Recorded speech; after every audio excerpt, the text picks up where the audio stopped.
बिस्मिल्लाहिर्रहमानिर्रहीम अस्सलामु अलैकुम वरहमतुल्लाहि वबरकातुहू। कैसे हैं डियर स्टूडेंट्स, उम्मीद करता हूँ सब लोग ठीक होंगे। School base assessment 2024-25 computer science का ये पेपर है। छठी क्लास के जितने भी स्टूडेंट्स हैं अलर्ट हो जाएं। मिड टर्म 2024-25 का ये पेपर आप लोगों के साथ शेयर किया जा रहा है। तो डियर स्टूडेंट, आप लोगों का ये जो पेपर है इसमें आप लोगों को 10 अदद MCQs दिए जाएंगे जिनके टोटल नंबर 15 होंगे। सब्जेक्टिव पार्ट आप लोगों का 35 मार्क्स पे मुश्तमिल होगा। टोटल नंबर 50 होंगे। तो वीडियो की तरफ आगे बढ़ने से पहले हम्बल रिक्वेस्ट है, जो लोग इस चैनल पे नहीं हैं काइंडली चैनल को सब्सक्राइब करें, लाइक करें, शेयर करें ताकि इस तरह की तमाम अपडेट सबसे पहले आप लोगों तक पहुंच सकें।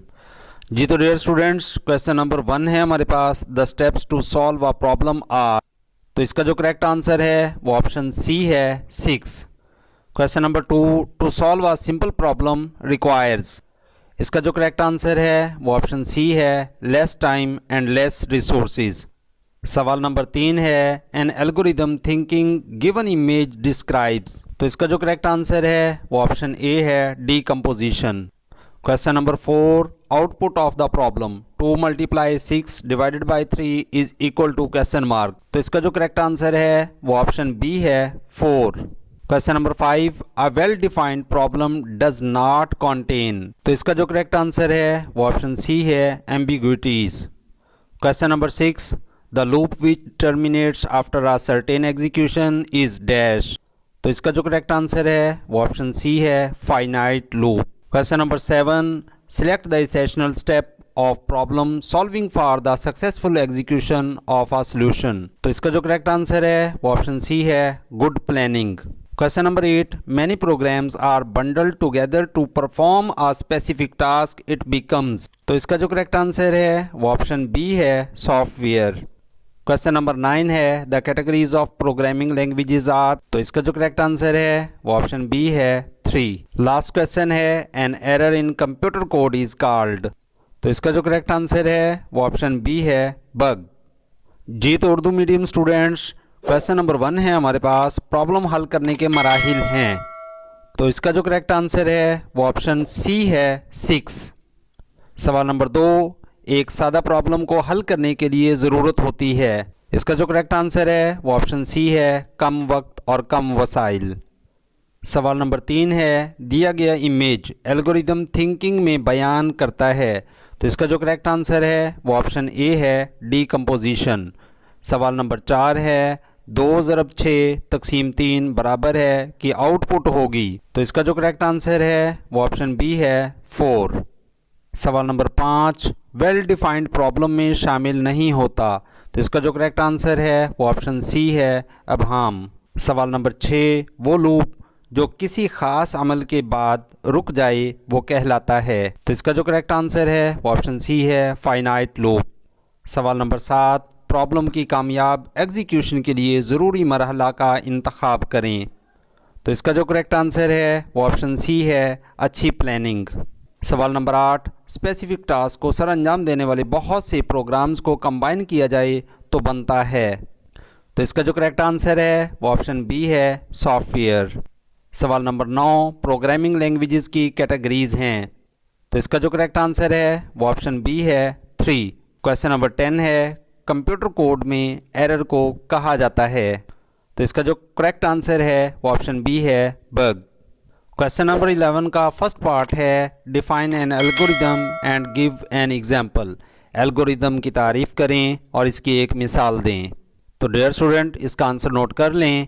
N algorithm is a finite sequence of instructions used to solve a specific problem और to perform a specific task. Example है इसकी an algorithm to make tea. Question number 11 का दूसरा पार्ट है differentiate between sequential and conditional flow. Sequential and conditional flow में फ़र्क बयान करें।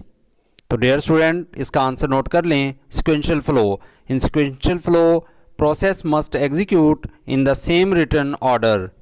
Conditional flow, in conditional flow steps are executed only if the condition is true, otherwise next step is executed. Question number 11 का third part है right N algorithm that finds the product of 2 numbers. दो नंबरों का product मालूम करने के लिए algorithm लिखें। तो डियर स्टूडेंट, ये एक छोटा सा प्रोग्राम है जिसमें आप लोगों ने कोई से दो नंबर लेने हैं और उनका हासिल ज़रब आप लोगों ने मालूम करना है। तो इसका जो प्रोग्राम है वो आप लोगों ने इस तरह से स्टार्ट करना है। Step 1 start, step 2 input two numbers A and B, step 3 product is equal to A asterisk B, asterisk का मतलब मल्टीप्लाई है। Step 4 print the value of the pro का मतलब प्रोडक्ट है, हासिल ज़रब है। Step number 5 stop.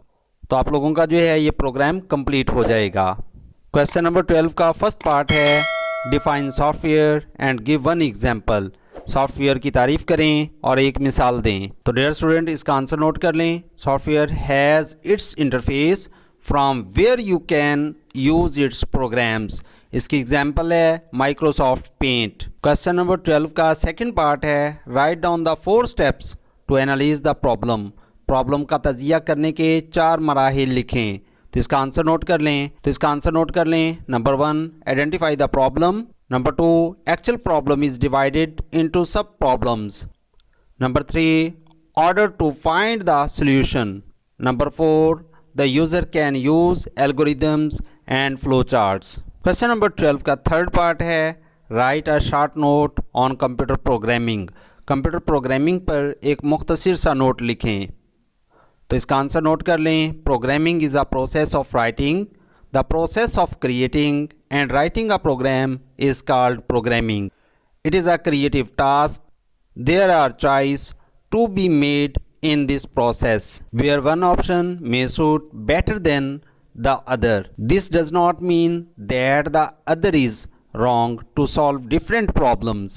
Computers are machines that work when we give them instructions. These instructions are provided to the computer in the form of programs. Question number 13 का first part है define the digital citizen and digital citizenship. Digital शहरी और digital शहरियत की तारीफ करें। तो इसका answer है digital citizen. A digital citizen is a person who develops the skills and knowledge to effectively use the internet and digital technologies. Digital citizenship is the ability to navigate our digital environments in a way that's safe and responsible and to actively and respectfully engage in these spaces. Question number 13 का last part है explain any 3 steps used for debugging process. Debugging के अमल के लिए इस्तेमाल होने वाले किसी भी 3 मराहिल की वजाहत करें। तो डियर स्टूडेंट, इसका आंसर नोट कर लें। Number 1 identification of error. Error identification is an initial and integral part of the entire debugging process. Point number 2, find error location. After correct identification of the error, you need to go through the code to locate the exact spot where the error occurred. Point number 3, analyze the error. In this step, you need to use the bottom-up approach from the error location and analyze the code. तो dear student, ये था आप लोगों का computer का paper. अगर video आप लोगों के लिए हेल्पफुल हुई तो लाइक और शेयर ज़रूर कीजिएगा। मज़ीद इस तरह की अपडेट्स जानने के लिए जल्दी से चैनल को सब्सक्राइब करें, लाइक करें, शेयर करें। इंशाल्लाह नेक्स्ट वीडियो में होगी मुलाकात। अपना रखें ढेर सारा ख्याल। फ़ी अमानिल्लाह।